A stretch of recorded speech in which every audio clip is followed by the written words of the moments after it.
미경 씨의 첫째 아들은 서울대 경영학과를 나와 직장 생활을 하다 현재 로스쿨에 재학 중이다.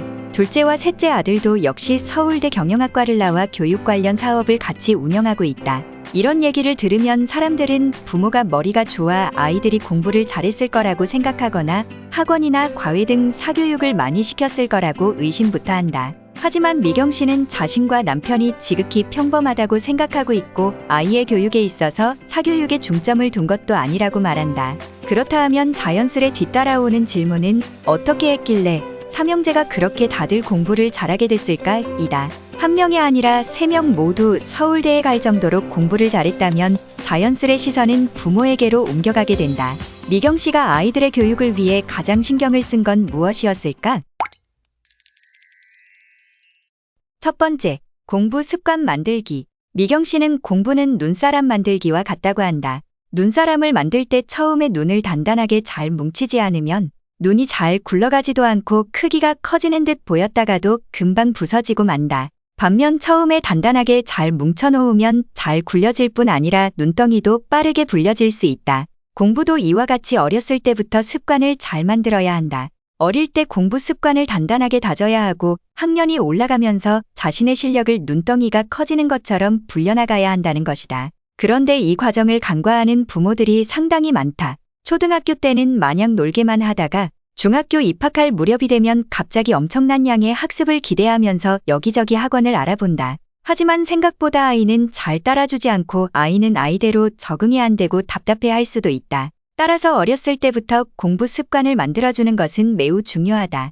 이때 공부 습관을 만들어주는 것이 어릴 적부터 엄청난 양의 공부를 시키라는 것은 아니다. 어릴 때 아이가 많은 양의 공부로 스트레스를 받으면 오히려 공부를 안 하는 것보다 못할 역효과를 낼 수도 있다. 아이에게 스트레스를 주지 않는 수준에서 초등학교 저학년이면 저학년에 맞게, 고학년이면 고학년에 맞게 알맞은 수준과 방법으로 공부 습관을 들여야 한다는 것이다. 그렇다면 시기에 따라 공부 습관은 어떻게 만들어져야 할까? 미취학 아동의 경우에는 우선 기본적인 인성과 올바른 생활 습관이 잡히게 해줘야 한다. 이것이 밑바탕이 되면 나중에 공부를 할 때도 훨씬 수월할 수 있다. 초등학교 저학년 때가 부모가 가장 신경 써야 할 때인데 이때가 본격적으로 공부 습관을 만드는 시기이기 때문이다. 그리고 이때는 100% 부모의 개입과 지도가 필요하다.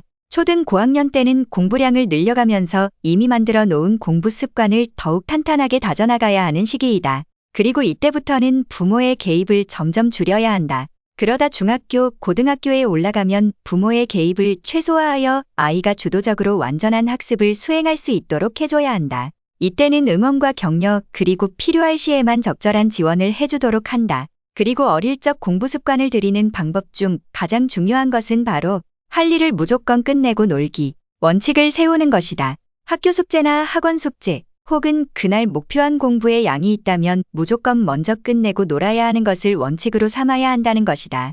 이런저런 핑계로 놀기부터 하면 정작 공부해야 할 때 체력도 방전되고 공부해야 할 의지가 생기지 않을 수도 있다. 공부를 다 해놓고 놀면 걱정 없이 마음 편하게 놀 수 있는 것은 물론 나중에 놀 생각에 공부하는 것도 덜 힘들게 느껴질 수 있다. 또 이것이 습관이 되면 할 일을 먼저 끝내려 하는 성실함도 길러지게 된다. 그리고 공부는 처음부터 많은 양을 하는 게 아니다. 아이가 스트레스를 받지 않을 정도로 저학년 때는 30분에서 1시간으로 시작하고 학년이 올라가면서 1시간 30분, 2시간, 3시간으로 점차 늘려나가는 거다. 그래야 중학교에 가서도 시험 기간에 하루 5에서 6시간씩 공부를 무리 없이 해낼 수 있다. 이 과정에서 혹시라도 아이가 지치고 스트레스 받아 한다면 당분간 목표량을 조금 줄인다든가 목표를 달성하면 적절한 보상을 제공한다든가 등 융통성 있게 아이가 지치지 않도록 이끌어줘야 한다. 두 번째, 진정한 자기주도 학습으로 이끌기. 많은 부모들이 자기주도 학습을 학원을 다니지 않고 아이가 집에서 혼자 공부하는 것이라 오해한다. 또는 부모의 도움 없이 스스로 알아서 공부하고 터득하는 것이 자기주도 학습이라 생각하기도 한다. 진정한 자기주도 학습은 일련의 과정을 스스로 설계하고 관리해 나가는 것인데 이것을 어린 아이가 스스로 터득하는 것은 당연히 어렵다. 중고등학생이라도 마찬가지이며 처음에는 다 부모와 선생님의 도움이 많이 필요한 것이다. 부모와 함께 공부 목표와 계획을 세우고 중간중간 학습 진도도 같이 확인하고 공부가 끝난 후에는 공부가 잘 됐는지 같이 확인해줘야 한다. 이러한 과정을 같이 반복하다 보면 아이들은 이 과정이 익숙해지게 되는데 그렇게 되면 부모의 도움을 점차 줄여나가야 한다.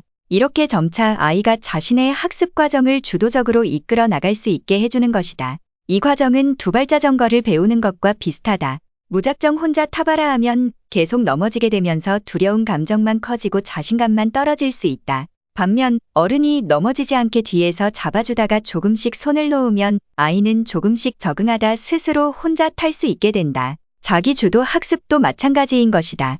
세 번째, 오답 노트는 필수. 아이들은 새로운 문제를 풀 때 내가 아는 것 위주로 풀고 모르는 것은 넘어가 버리거나 틀렸던 문제를 다시 한번 풀어보고 나서는 이해를 했으니 됐다 하고 넘어가는 경우가 많다. 틀린 문제가 도화지의 빈틈이라면 사실 이 빈틈은 한 번 봤다고 채워지는 것이 아니다. 처음 몰랐던 것은 시간이 지난 후에 다시 봐도 모를 가능성이 높다. 틀린 것을 반복해서 보면서 빈틈이 메워지게 해야 하는데 이때 오답 노트가 필요한 것이다. 네 번째, 부모의 태도. 사실 미경 씨가 가장 신경을 쓴 건 아이들의 인성교육이다. 아이의 인성이 올바르면 공부도 잘할 수 있다는 믿음이 있었다. 또 공부도 결국 이 세상에서 잘 살고자 하는 것인데 주변에 사람이 없으면 공부를 잘해봤자 아무 소용이 없다고 생각했다. 하루는 미경 씨 아들이 시험 기간에 공부를 하고 있는데 자신이 필기한 것을 빌려달라고 친구가 부탁을 했다고 한다. 선뜻 노트를 내어주러 나가길래 미경 씨는 시험 기간인데 너부터 보고 빌려주는 게 낫지 않겠니?